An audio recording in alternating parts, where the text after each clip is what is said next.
Hi, everyone. My name is Helenrose. I'm Vice President of Division C, Learning and Instruction of the American Educational Research Association. And welcome to the first of our four-part workshop series on submitting to the 2027 annual meeting. In this first workshop, we are talking about session submissions. Yes, that's a difficult term for me to say. We have a wonderful panelist, and I'm going to let everybody introduce themselves as we go through what this workshop's going to cover. So we'll start with this welcome, then we'll do introductions. We're going to talk about just what are these things called session submissions, look at some big picture questions, what kinds of formats they might take, what you might think about and get really creative in creating, what you need to actually put into your submissions, and then some general tips, and hopefully there will be time to answer your questions. Thank you for coming, and I hope you enjoy the session. So first, I've already introduced myself. I'm going to ask our people here to introduce themselves. So Elaine, will you tell us who you are and what you're doing? Hi everyone, I am a first year doctoral student in developmental psychology at Columbia Teachers College, and I am also serving as the junior graduate student rep in Division C. And she's going to serve as our chat host today. So if you have questions and things that you put in the chat, Elaine's going to be reading them and she'll bring them up to the group as needed. Uh, Hi Carlton? everyone, Carlton Fong here, Associate Professor at Texas State University. I've been a section co-chair, I've been a SIG chair for a couple different groups, so hopefully we'll bring something substantive to the table. Yeah, I'm sure you will. And I'm Patricia Alexander. I'm what's known as a DUPE, a Distinguished University Professor at the University of Maryland. So we stay humble, intellectually humble. We call ourselves DUPEs at the University of Maryland. And I've been the division vice president. I've been a section chair. I've been uh, I think I was actually a chair of the overall program for the division at one point. And I've been submitting to AERA for over 45 years. So, so I have some aging insights. Thank you. Thank you. So what we're talking about today, with the Zoom, okay, sorry, is our session submissions. So this is when you get a group of people together and you plan an entire session that is 90 minutes long. They take a variety of formats, but you're essentially submitting saying, I want 90 minutes of your program time, and I'm going to give you a coordinated, meaningful experience, whatever format that takes. Every session submission must have a chair, and that's the person who's in charge of putting everything together and then putting it in the system. You might have as many as 20 people in a session submission. One person puts everything together. It all gets turned in with one thing. So with that in mind, I'm just going to ask our esteemed panelists, what are reviewers looking for in session submissions? Okay. Carlton, why don't you take first stab and I'll punctuate. Yeah, I think when I was thinking about this workshop, I was thinking kind of my one bit of framing is think of it from the vantage point of the program chairs because it's a deviation from your regularly programmed schedule, right? Like, think of it like you're a broadcasting company, right? And hey, can I do a special, right? That's going to deviate from the rest of the program. That's really going to attract a lot of participants, attendees, a lot of excitement. And so the alternative is you submit perhaps like a paper submission or an individual submission, and that gets kind of grouped together either in a poster, a roundtable, or a paper session. And that's completely fine. Regular programming, that is wonderful. But a session submission really is that special deviation and saying, hey, I need to take up one of your precious slots and it's going to be awesome, right? And so I think if you think of it from that vantage point, you're going to really try to make a strong case for that. What's unique about it? What's special? What is the generative contribution of bringing all these different perspectives together and what are attendees going to walk away with? What are the important questions, the important insights that are really going to be generated from this session? And so I don't want to scare people away, but I think that's kind of the intensity you kind of have to go at one of these session submissions, right? It needs to stand apart from kind of the rest of the regular programming. So I'll kind I of kick couldn't, off with that. yeah, I couldn't agree more. I think something that captivates an audience, and when it goes into the program, it's going to draw attendees, would be part of it. But the one thing I always think about sessions like these versus the individual paper sessions, it needs both cohesion and diversity.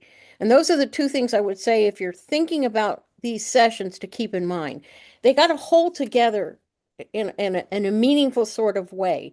And that's true whether it's a symposium or a working group or a structured poster session. There's something that binds the presentations together.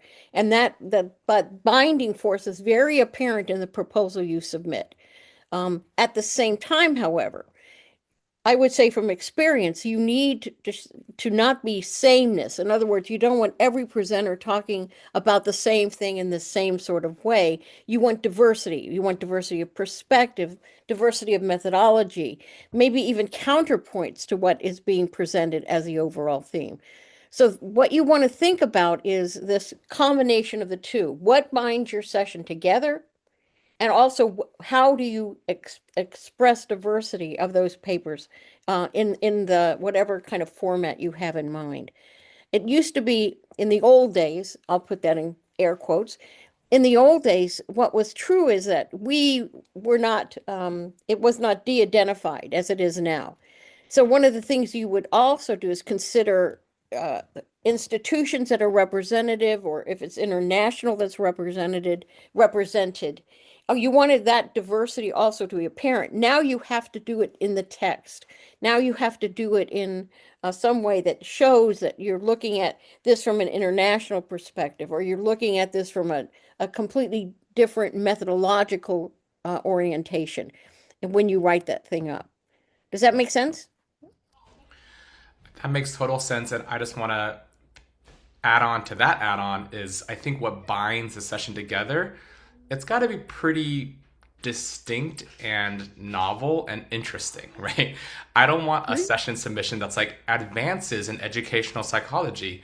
Yeah, Wait a minute, I did that one already. No. Yeah, we've done that already. Like that's like No. don't choose the lowest common denominator amongst the four of your friends.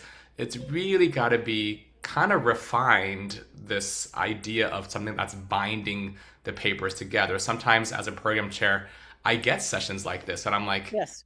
y'all just picked a broad umbrella topic and said that's your unifying theme. And I'm like, it's kind of everyone, right? So it's got to That's stand out. correct. Yeah. Yeah, I was thinking, as you said that, there was something that struck a chord with me. I think some degree of provocative might or novelty, I think, would be added to our criteria, as you're saying. And I think that's absolutely true. Probably there's 5 million AI sessions that are going to be coming in because it's a hot topic. If you're going to take a hot topic, you have to do something that's completely different with that hot topic. And I think that's what Carlton's saying. Thoughts? Do we have any questions at this point, or feel free to drop in the chat at any time. It's kind of casual. Yeah, I think we can I would move say on. for those of you who are doing that, I would say for those of you who are doing these sessions, you need to start a lot of planning early on. And that's something that often is missed. To get the right combination of people and topics is not a simple thing. So you need to start early. Just when the submissions go, when it's time when the proposal or the call goes out, you're almost behind the 8 ball. So you should be thinking well in advance about how you're going to set this up and who you're going to seek out to bring that unique, novel, diverse kind of orientation. Yeah. Yeah, sorry, go ahead, ahead. Carlton. Oh, just one tip. If you're not ready to submit this year, think about next year and actually use the annual meeting preceding the submission deadline. I don't know if that makes sense. Just with the timing, it's so, tight. Obviously, you finish one AERA and you're like, start thinking about next year. But that's kind of the right timing. So maybe when you're in Toronto, start, chatting with Recruiting. folks, start recording in your sessions, or you meet at a poster session, you're like, hey, I have a similar topic. Maybe we can find two other folks and we can really come up with something cool on this topic or whatnot. So that's exactly what I'm doing this year, right? I met a few Right. folks at a poster session and I'm like, hey, we're all doing stuff around this area. What if we organize something for next time? And so that's really a great way to start the ball rolling in May and June. I would say we're 1 month out. I would say now's really kind of, you got to keep moving. Yeah. Uh, Carlton, one of the things I thought about, and I don't know how you think about it, how much do you think the theme of the conference matters in what gets accepted? I've had mixed feelings about that. Um, I would say connect to the theme in ways that you think are actually meaningful. I think what's the most cringe worthy is when they really shoehorn the theme in and you really can tell it's not a true or meaningful connection. And so I would say if you have the connection, go ahead and make it. If not, don't force it because reviewers are going to be like, what? Like, I don't see the connection. So. Yeah. Helenrose, you've read a lot of these. What do you think? I think, and our third session, we'll be talking about this little. I think each division and SIG has their own culture around this. And Yes. some divisions really care about the theme being present. And some divisions really care, not that they're not also wanting really good research, but it's kind of, the theme is secondary Got to it. divisions. And so it's Okay. about kind of getting a sense of that division. But I can't agree with Carlton more about that shoehorning it. Like, don't try to make it fit if it doesn't fit. Just submit your best work. And I mean, we're such a diverse association, so Okay. not everybody's going to chime in. Are I'm there going to any just, questions yet? we have one. What advice do you have for a first timer trying to submit? A session. Okay.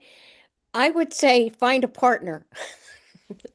And I know maybe that sounds that I don't mean it demeaning. I mean, we all started somewhere. But as a first submission, you want somebody who has done this before, who has experience, and somebody you can, yeah, a co-chair on it is exactly what I mean. So find somebody. I have two doctoral students who are doing symposium sessions, and they've kind of combined with somebody who's had a lot of experiences, and I think that helps. It also brings a different perspective.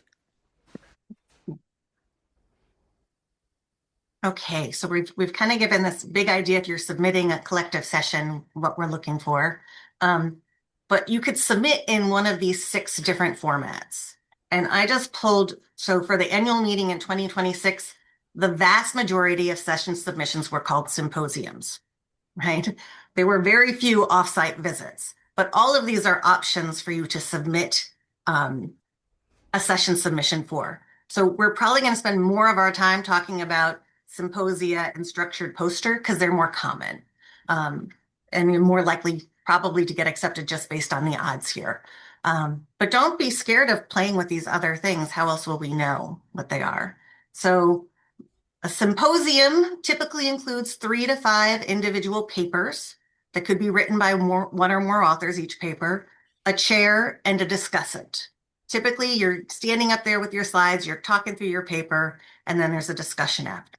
So to Carlton and Pat, my questions to you are, what makes for a good symposium? What are the advantages of this format? And what are some disadvantages of this format? Like when do they go bad? When do they go bad? Yeah, it depends. I think one of the things that makes a good symposium is what we've talked about already. I think you need a very compelling theme for the symposium, uh, not overly worn territory, or trodden territory. That's one thing. Again, I think what ultimately makes a good symposium proposal may be different from what makes a good symposium in actuality. In other words, we all have sat in ones that on paper look phenomenal, and then when we get there, not so much so. But since we're talking here about getting the proposal prepared, I would say what makes it good is what we've talked about. Think about who would be, you want enough time for the presenter. So you don't want to overload a symposium with too many papers.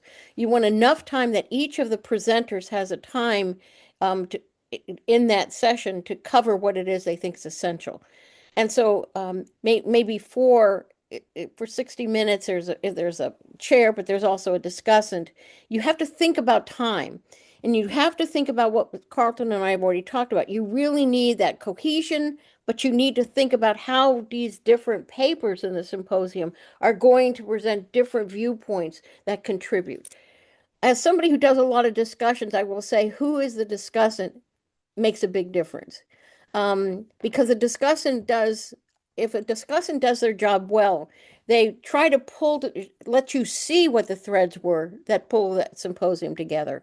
But also then, I think we'll point out some initial questions for the audience. So that's what makes it good. Who's in it? But again, it's blind, so the reviewers only know the descriptions that are in it. So make sure your descriptions in that proposal are very well crafted as a person writing it, and what different sorts of viewpoints are coming out would be important. What do you think, Carlton? Yeah, I love that. I now want to think about it from the attendee perspective because attendees are going to all sorts of sessions during the meeting, right? They're going to paper sessions, roundtables, posters, and a symposium, right? Imagine symposia is like, I haven't had lunch yet. So symposia is like, what are those fancy dinners where like the chef like makes like Oh, the yeah. meal for you, like it's like a fixed course, whatever, like a fixed course progressive menu, right? It's Yeah. like very cohesive, right? It's like the chef curated the right progression and the flavors and they all complement each other and there's like a story versus you went to the food court and you got a little bit of McDonald's and Panda Express or whatever, right? Not to say Yeah. that those are bad things. Those are just different experiences, right? Yeah. And sometimes you occasionally get one really good bite at some random dive. Sure, that's great, right? But a symposium really is that that curated meal, right? And so Beautiful. really Yeah, think of exactly. all the components. There's cohesion, but there's also something really exciting about it. And so whether Yeah. it's a hot topic, sometimes I've also seen some old topics, but it's like shedding a new light on it, New right? Like light. I was a discussant on one last year on grading.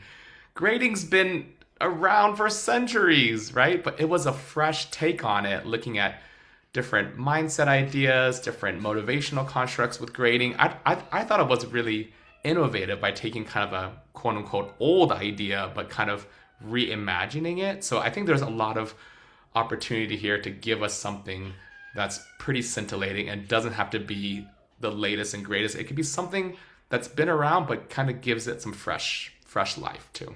Yeah, and I do think one of the things about, I'm kind of leading into what are the advantages. A symposium is a talking head session, more or less. There's time for questions, but the majority of the session is devoted to delivery of information from the presenters, which means you have to kind of be sure that you're giving the audience something worthwhile in those sessions, something they walk away with a new idea or some new insights, because they're there largely to gain information and understanding that they might not have had. Um, and so there's time for questions, but it's not as participatory as some of the later sessions we'll talk about by any stretch of the imagination. I mean, there's not many disadvantages. I personally love symposia, but I would say as someone who's organized some that maybe were not successful according to reviewers, the one kind of downside is you're kind of inviting some of your friends and other colleagues and connections to kind of all jump onto your boat. And if your boat sinks by the time you get your decision, your friends are kind of sinking with you. So that's, I would say, just the one disadvantage I see. And this is probably true for a lot of these other sessions where they're collaborative, right? You're saying, hey, join my lot. We're going to go in together and we're going to submit this thing together. And not everyone gets accepted, and that's the reality. And so one disadvantage is saying, thanks for joining in, but unfortunately we got rejected. And then Yeah. that's kind Yeah. of their submission to the conference, and sometimes that can be challenging. So, I think one of the advantages of a symposium, even if it's not accepted, let's try this, okay, is what you've done is you thought about a critical theme and you've already started your homework about who might be contributors to different perspectives on that theme. It feeds into something like a special issue or other sorts of things or a different conference maybe, but you've already started building an infrastructure for something that has this coherence and diversity. And even, I've seen many of these very well constructed symposium become edited volumes expanded or to have become special issues expanded. So think about that when you're thinking symposium. Where else could this take me? The only disadvantage I can think of has nothing to do with the proposal. It has to do with the delivery, and that is you need a chair who's going to keep time. Because as somebody who's been a discussant, I will tell you there's somebody who decides their session is worth 20 minutes rather than 15. In the meantime, by the time it gets down to you, you have 2 minutes. You can't do that. You need people who understand time parameters, who will adhere to what is set up in the proposal about this much time for each paper session within it, and that has to be adhered to. DeLeon, you had a thought?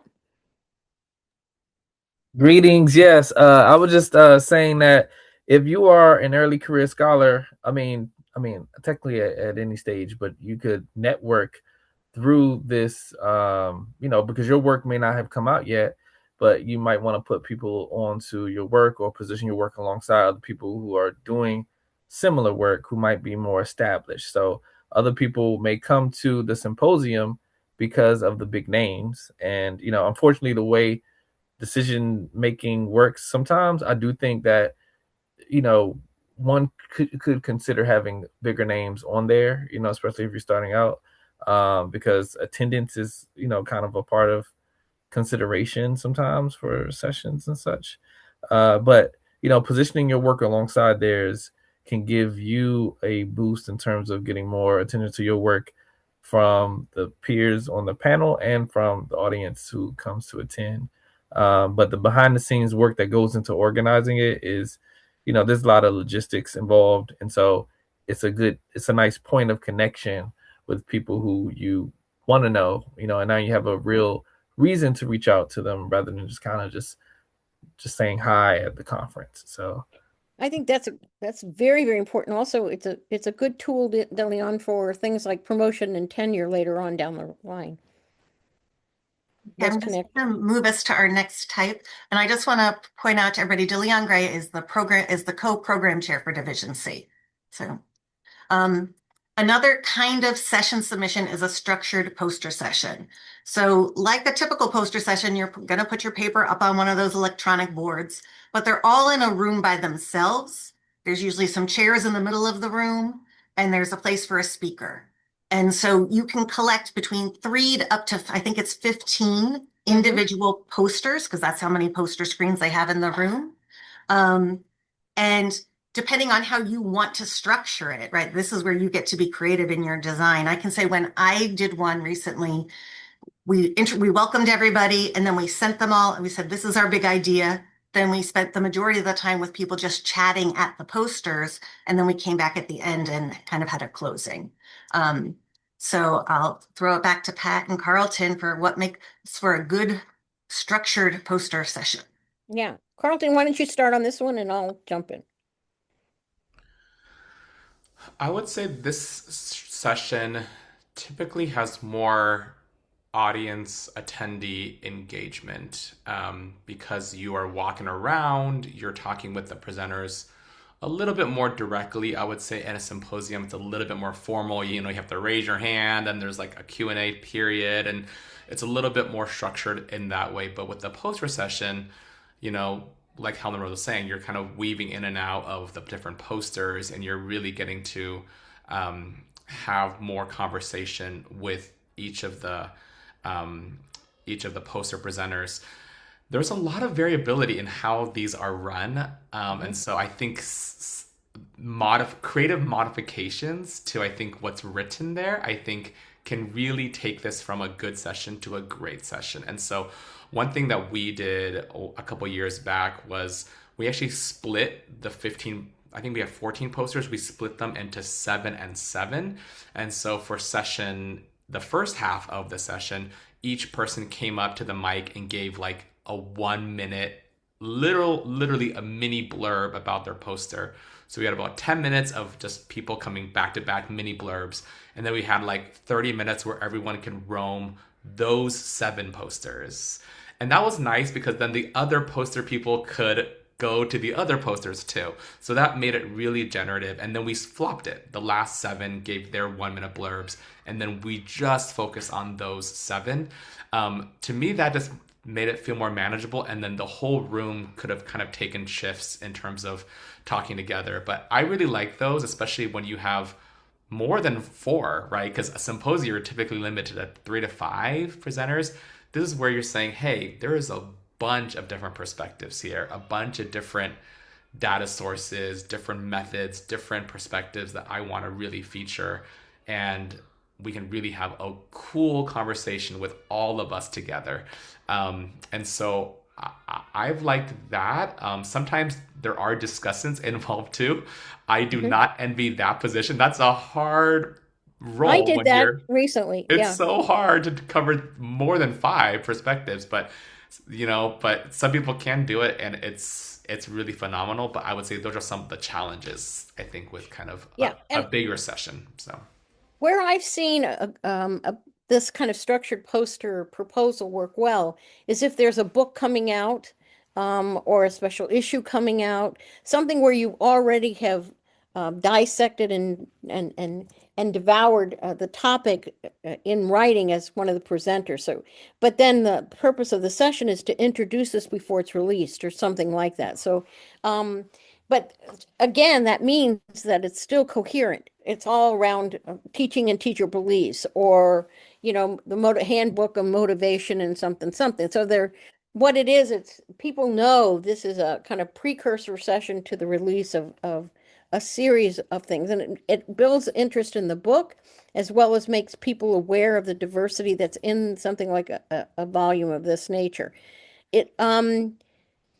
I think the size can be overwhelming.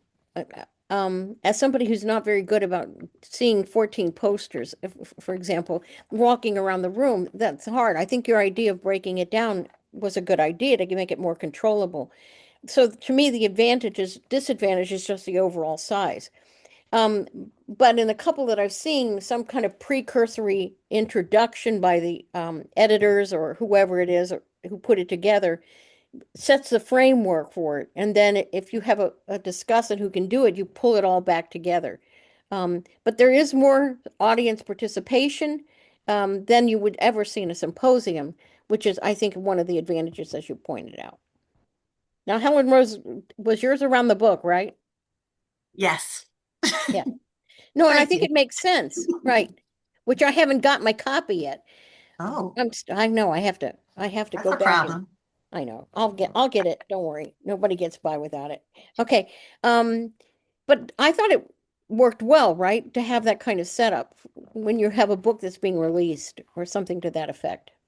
Yeah, it certainly made it easier to put a symposium together. People already had stuff and I knew it went together, right? Yeah. So Yeah. as opposed to, and to Structured have so poster. many, right? Yeah. Right. Yeah, Yeah. I enjoy the structured posters. I will just tell you, as Division C VP, I'm very sensitive to the fact that people need to be on the program oftentimes to get funding to attend AERA. And if I'm giving up a 90-minute session, this gives me 15 people, probably more because there will be a chair, right? That's more people that get on the program than they would in a symposium. Yeah. So just from pure numbers perspective, I see the advantages to that. That doesn't mean symposia aren't wonderful, and I don't actually choose the program chairs too. So yeah. Okay. Any other thoughts on structured poster sessions before we skedaddle? So the next type of session, and when I say there were 12 of these, that's across the entirety of AERA. right? Oh my gosh. This isn't for division. This is all of AERA. There were only 12 Okay. of these working group roundtables. And they include 3 to 5 presenters who come together. They discuss some kind of challenge or practice in research and theory from a variety of different perspectives. They're supposed to be opportunities for people to kind of say, here's the problem, and then have opportunities to discuss and talk about it amongst themselves, but also with anybody present. So Carlton and Pat, I don't know if you have any experience with these or have you attended them, but what do you think? My experience with these are very limited, but I would say, again, this is one of those novel sessions that can have that would not have been part of what I knew in history. But it's promising if you have, I think what it takes to do this is you have to have, again, now we're talking about even more increased participation by the attendees. So each of these now we're progressing even to more weight is put on those who will attend. So the cohesion here comes from the fact that it must be a shared problem from the group that's going to be involved in it, and from the audience who also attends. And I mean, that can be iffy, but if it's a very controversial or highly public sort of issue, that will work in its advantage. But again, I think what you need are dedicated people. You need a really provocative, critical question that needs to be bantered, maybe not solved, but certainly discussed and weighed and opened to that sort of issue. The disadvantages, the proposal is hard to craft because you don't know who will be attending, but you know who you've got as selected people to instigate the problem solving. And that becomes important. And why those people, that's what you have to think in mind and keep in mind. Again, diversity matters, right? So you want people who will come to the problem different viewpoints, a qualitative, quantitative, somebody who does this or that. So you want the problem to be looked at from multiple perspectives, and that should be evident in the working group proposal. Yeah, I have very limited experience as well, but I think this sounds to me almost kind of like what people have called like an unconference, right?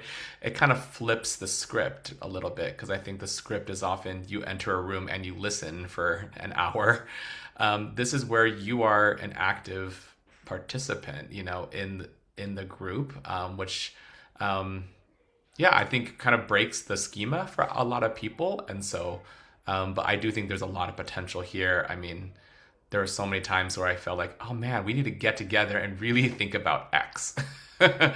Those are the types of questions, right, that need to come to this session, right? How is AI changing when we think about learning and instruction, right? How is it going to affect the research process, right? How is it going to affect teaching and learning, right? These big questions that Big need, questions. Mm-hmm. and maybe it comes together thinking about some sort of product, right? Do we need to come together initially, break off into a couple groups, and we think about a working paper, right? Thinking about a report, thinking about some sort of product. That could be a really cool way to leverage something like this to kind of add some directionality towards it as well. Yeah.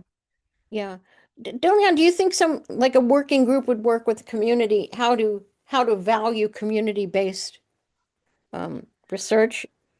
I do. I think it's a growing area, and this is a good time to think about something like that, particularly because of our new session structure for Division C. So we're, introducing, a few new areas and rethinking others, and so the shaping of what this means for our division is still open, and we even had a vision a couple ARAs back for a larger working group, but in a more intimate setting, we get to think through the actual Mhm. areas of our division and make some strides there. So I think it could be very helpful and useful, Yeah. particularly as people think about whose voices should be involved, co-creating, publishing with, and even people who find themselves in between, people who are PhDs but who are working in the field. Together we could collectively shape what the future of publishing in our field may look like through some roundtable discussion. So I really do Yeah. think that would be a good. Well, I thought about you bringing the students, but I also think, or the teachers, I think sometimes a session where the front end of it is teachers talking about how, the applicability of research ideas that people present to them, or and where we listen to them rather than they listen to us. Might be something like on that line, kind of flipping the script, as Carlton said. And I think that's an interesting thing to do. You'd still have to have AERA members kind of guiding or leading it in a way, but it would be interesting to have presenters being teachers themselves who have tried ideas and what they find. And because for us in this division, this disconnect between schools and research has lived for centuries, and so, or decades at least. I don't know if a century is a little overstating it, but I think something like that would be provocative. It would be different. Yeah, and there is some know-how that different community-based groups, organizations may have in terms of how what research could even be meaningful in this time of turbulence in society Yeah. around like public education. So there might be some research that we should be doing, or some ways that we should be going about partnership that could come out of those conversations too. So I Yeah. do think that's a really good direction. Okay, let's move on. There are also these things called workshops. So this is sessions related to the research process itself or the work of researchers. They're intended to be interactive with brief presentations to allow for participants to work on a shared problem, project, or interest. It can be like how to use a new research tool, but they're not meant to be like the professional development trainings. AERA puts those on as well, and you can submit to do those. So it's not quite that, but it's more about teaching you how to do something related to research. How many of those were there? Oh, very few. Was this Sorry. 30 That's across the whole across center? all of AERA. Yeah. I don't think I've ever participated in a workshop. I've done the professional development training quite some years, but not the workshops. Um, but you do have a model to share later on with individuals. Carlton, I'll let you go first. Yeah, I think, let's see, I was attending one. I think I attended one Oh, from the Motivation SIG. I think it was focused on grant writing. This was like a number of years ago. Um, I thought that was a well done workshop. I think it brought together people that have applied and received grants in from multiple areas, and um, it was really informative. And so I think something that has broad applicability with good presenters that have like a diverse set of experiences. I think that it can be a good opportunity to kind of have a little bit more of a didactic conversation. but it's actually to learn something. Am I Right. getting that correct? So, like for example, if I was going to teach, if we were going to do 3 or 4 people who do discourse processing and how to code that data and how to interpret it, that would fit under that umbrella. I think so. Yes. Yep. And Tasha, I think 3 to 5 is about what you'd want. I don't think you'd want too many more than that, because you want them to kind of get the group working on something rather than they're not there to be talking heads. Right. I was just looking in the slide deck. I have some examples of each of these that we'll share with you after. But the one I put in is actually about how to run a lab and how to build community in your lab of diverse people. So that kind of thing would be in a workshop. Okay. Demonstrations or performances. There were 11 of these. Okay. So includes a maximum of 6 presenters. That's part of the rules. There needs to be a chair. Discussants are optional.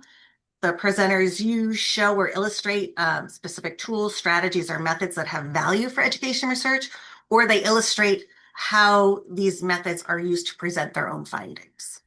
I attended one once, and they were doing their entire research studies using readers theater.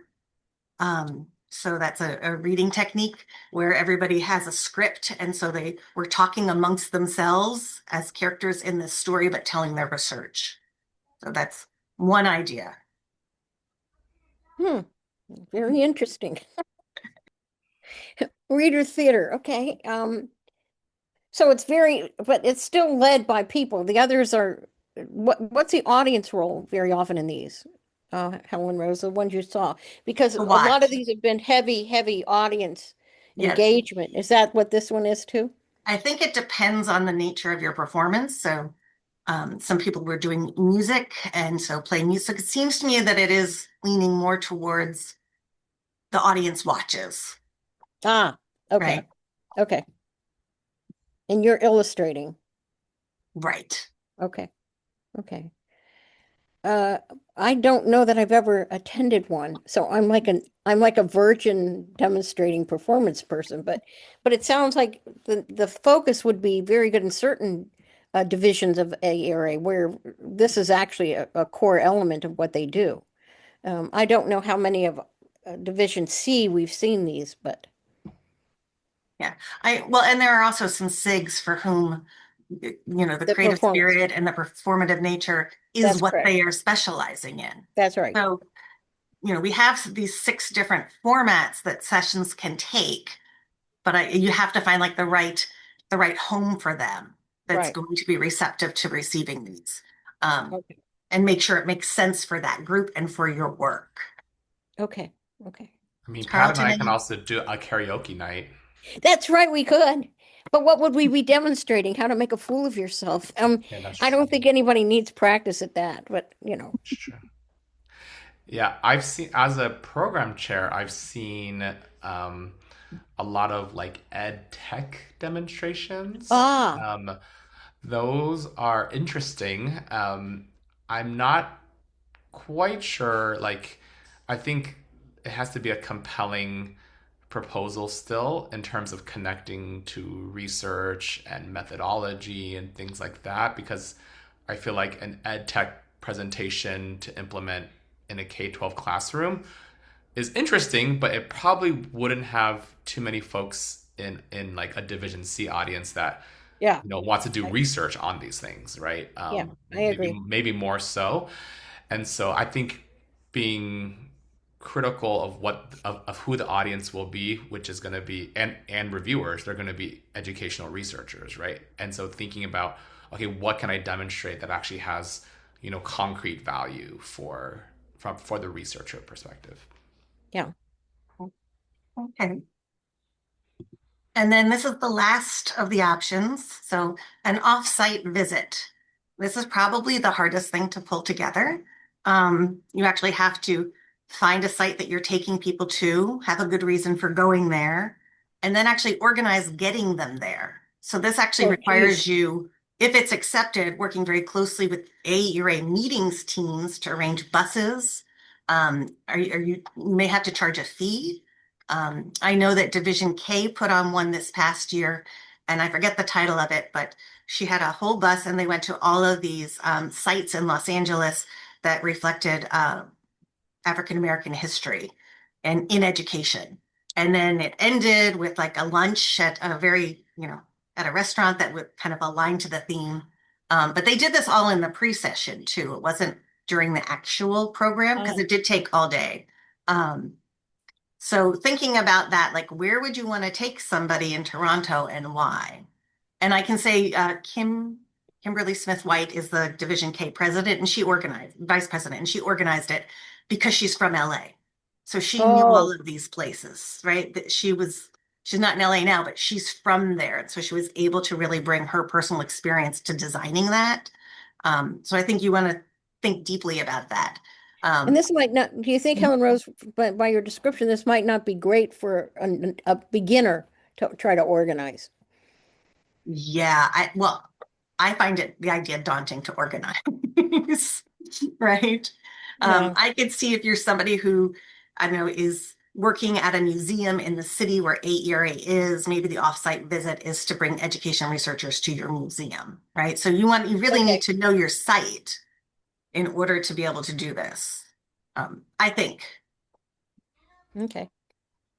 But Yeah. I would love to see the more ed psych aligned divisions and SIGs to embrace this more. And speaking of what Dr. Gray was mentioning about more community-based, community-infused work, that's how it starts, right? Someone guides you to the site and you start observing it yourself, and that could be a really generative experience. And so I would love to see more of this. That would be great.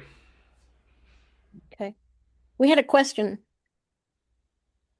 about, do you know anything about the frequency of acceptances per Acceptance these rates. different forms? I don't know across 8-year A.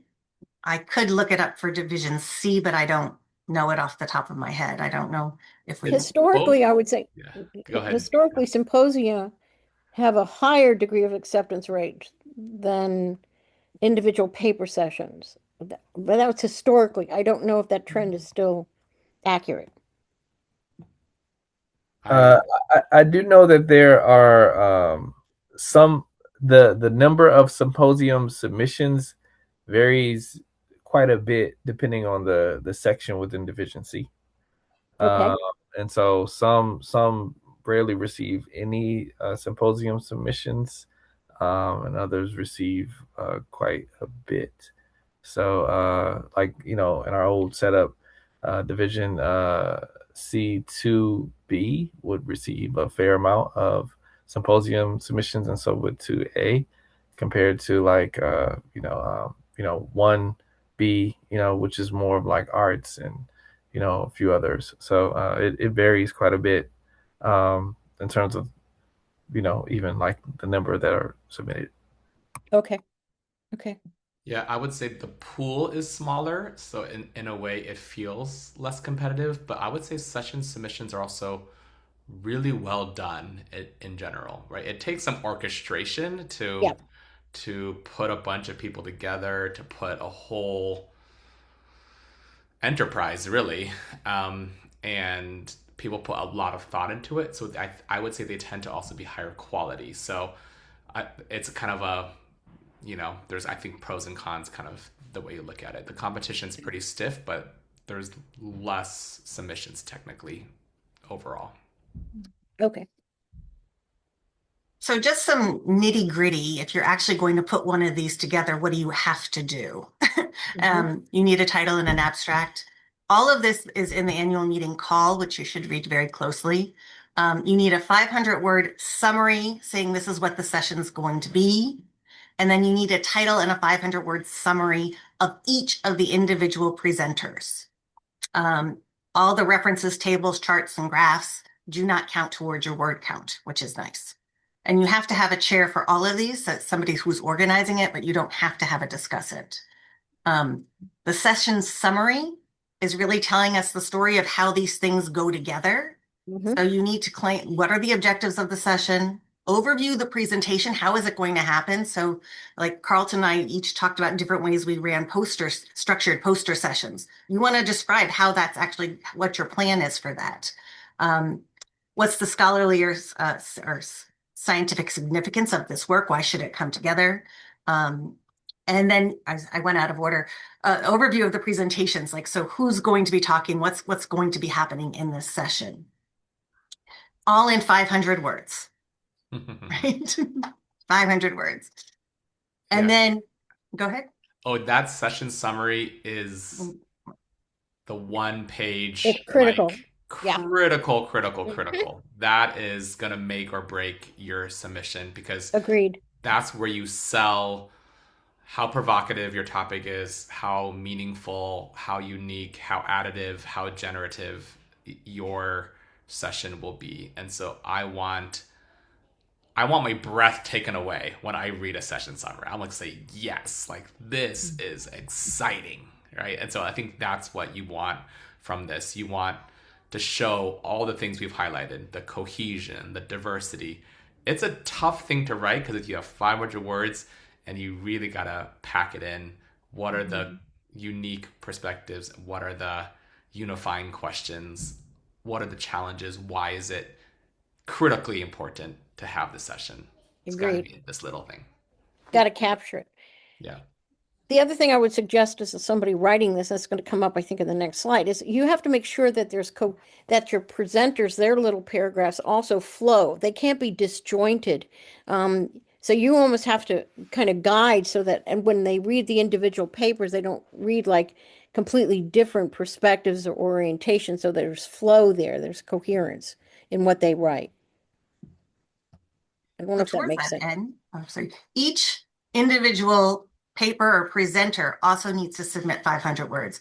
Correct. So if you have 15 posters, you're tracking down 15 academics to give you their 500 Oh, words. geez. Oh, geez. And within their 500 words, they need to describe their objectives, their perspectives, their theoretical framework, methods, techniques, modes of inquiry, their data sources, Yep. your results or findings, and the scientific contributions. An important thing about this to keep in mind too is that it doesn't have to all be empirical work, right? So we get a lot of people saying, oh, but I want to do a literature review. Well, a literature review has a method section and That's right. a significance section or a conceptual paper. You just have to kind of frame this in a way that supports the rigor of the work that's being done. Yeah. But again, they can't read disjointedly. So make Right. sure you talk to your individual presenter so that there's a coherence in what they write. And then just some general tips. First, how do I do this? How do I do it? You can go to last year's annual meeting and you can browse by session type, right? So, oh, what are those workshops they were talking about? And you can click, and this is all of the things that were listed as a workshop. So you can see what they look like. You could see what sections and SIGs and divisions actually included them, if that's what you want to do. And you can do that for all of the different session types. So using the resources that exist is very helpful, like our offsite visits and so on. So you have access to this as a member of AERA, so use it. Okay, now how do I go back to what I was doing? It's telling me things. Okay. That's what I just said to do. Make sure you read the call for submissions.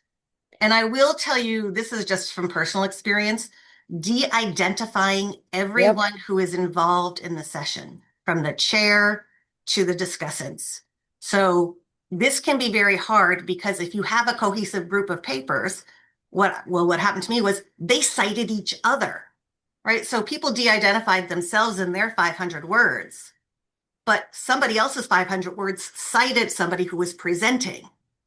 That had to be taken out as well. Oh, really? No citations? No, well, they had to say, author. Oh, they didn't say. Or Okay. I think I went through and did like, author in session in symposia. Like, I don't know, I worded it some way so it wasn't the actual author that was submitting, but they were citing somebody else who was in it. Oh, okay. Okay. Which was tricky. Other general tips on putting these things together, Pat and Yeah, Carlton? I want to emphasize your first point. One of the things I notice about novice submitters is they don't really pay close attention to the call. And that causes problems. It's just like you wouldn't submit to a journal without making sure you follow the submission guidelines for a journal. The same thing is true here. So if this is new for you, take time to familiarize yourself with the call so that you don't make a silly mistake that's going to cost you in terms of the submission. I think as much as that 500 word session summary is absolutely critical, the individual papers, those aren't forgettable things. Those each have to stand their own ground because sometimes right. you'll get reviewers that say, I love the topic. Papers 1 through 3 were great. Paper 4 had no data. Paper 4 was not aligned theoretically. And they'll really rail on just one paper. And sometimes that is enough to make or break your session. I've been That's there. correct. I've been on both ends of that, really. And so sometimes as you're making making the symposium as the organizer, you're kind of the team coach sometimes. Sometimes you say, hey, paper 4, I'm sorry, but do you have real data? Because this is AERA. We can't just come up and, have preliminary stuff. You need real data, right? And so you might need to you might need to be the coach and actually rally your collective together, or make the tough choice and say, ugh, you know what? I don't think paper 4 is really fitting in. Maybe we'll do something next year. Like, you might need to make some tough choices. So we're very inclusive here at AERA, but we really have to follow the call, and the call is really strict about alignment with methods, theory, data, etc. So I would just point out, which I forgot to put on the slide, AERA this year also has guidance around the use of AI, both in helping you to write and using it for data analysis. And it's in the call is a link to the new policy. So if you're using AI, you want to take a look at that as well. And they do differentiate between I think they call it assistive AI and generative AI. So things like spell check, fine. That's assistive. Right. Things like ChatGPT, you can use, but you have to disclose that you've used it. The same way you would cite any other tool. You would cite that you used SPSS, right? So you cite that you use this tool. All right. We are 2 minutes left. I don't know if there are any burning questions out there or any final thoughts from Pat and Carlton. Oh, I want to hear the question. So I want to hear the burning or slightly not what's the opposite of burning? It's just embering. I don't know. Questions. I want to know what people were thinking or what's in their minds.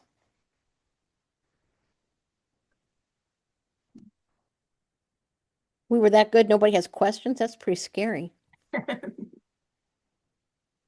It's a lot of information to take in. I will point out that we have 3 more workshops planned, all on Tuesdays at 2. So if you want to submit an individual paper submission, that's our next one. If you don't know where to submit your work, that's on July 7th. And then the new structure of Division C, we're going to talk about on July 14th. So please come tell your friends, all that good stuff. I love that the new sections, formerly 2A and 2B, are now 6 and 7. So now my question to myself is 6, 7.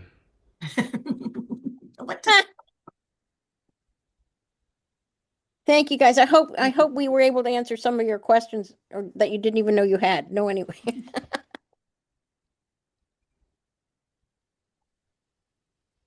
Thank you so much for this session. Oh, thank you, Latasha. Welcome. That's really sweet. Thank you. Appreciate You're it. welcome. And if anything comes up that either Carlton or I can answer, you can always email us as well. Yeah, email them. Oh, yeah. I don't have your emails. Oh, yeah, you can find them for sure. That's good. All right. Thank you, guys. Thank you. Hi. Have a great day, everyone.